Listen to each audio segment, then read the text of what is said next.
పలాసలో రెచ్చిపోతున్న భూ బకాసురులు. Court degree ఉన్న కబ్జాకు యత్నం.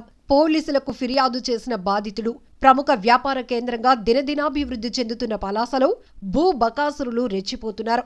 పలాస కేటీ రోడ్డు చెంతనే ఉన్న 2.25 సెంట్ల జిరాయితీ ఇంటి స్థలంపై కాశీబుగ్గకు చెందిన వ్యక్తి కన్నేశాడు. కోటి విలువ చేసే స్థలంపై దౌర్జన్యానికి తెగబడ్డాడు. ఈ నేపథ్యంలో బాధితుడు తాలాసు నాగేశ్వరరావు కోర్టును ఆశ్రయించి కబ్జాదారుడిపై గెలిచి కోర్టు ద్వారా డిగ్రీ పొందాడు.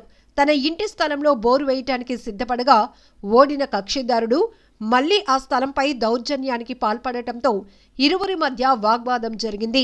7 వయసు దాటిన కబ్జాకోరు కేవీ అన్యాయానికి పాల్పడటంతో స్థానికులు సైతం దుమ్మెత్తిపోశారు. భూ బకాసురుడి టార్చర్ భరించలేక బాధితుడు పోలీసులకు ఫిర్యాదు చేశాడు. కోటిని దమ్మేంతమ్మదేరా తాలసనాశ్వరం అని నేను 2.5 సెంట్లు కేటీ రోడ్డు కానించుకొని కొన్నాం. అది 50 మూరలు పొడవు, 9 మూరలు వెడల్పు. ఈ ఆస్తిని మేము కట్టడానికి ప్రయత్నిస్తున్నప్పుడు 96లో కోటిన వెంకటరమణ, కోటి నాగేశ్వరరావు వగైరా వాళ్ళు వచ్చేసి మాకు చాలా ఇబ్బంది, కత్తి పట్టుకొని వచ్చేసి మాకు ఇబ్బంది పెట్టారు.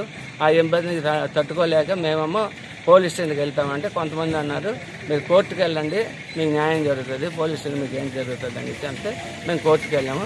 కోర్టులో మాకు judgement, degree, permanent induction plus వాడు మా కోర్టులో మా జాగాలకు రావడానికి వీలు లేదని కోర్టు ఆర్డర్ ఉన్నప్పుడు కూడా వాడేమో మాకు ఇబ్బంది పెడుతున్నాడు, ఆర్డర్ పెడుతున్నాడు. ప్లస్ సోంపేట కోర్టులో వాడు వేశాడు. సోంపేట కోర్టులోనే డిస్మిస్ చేశాడు కేసు. అలాగనేసి మళ్ళీ హైకోర్టుకి వెళ్తే హైకోర్టులో అసలు తీసుకోలేదు, ఇచ్చేయలేదు.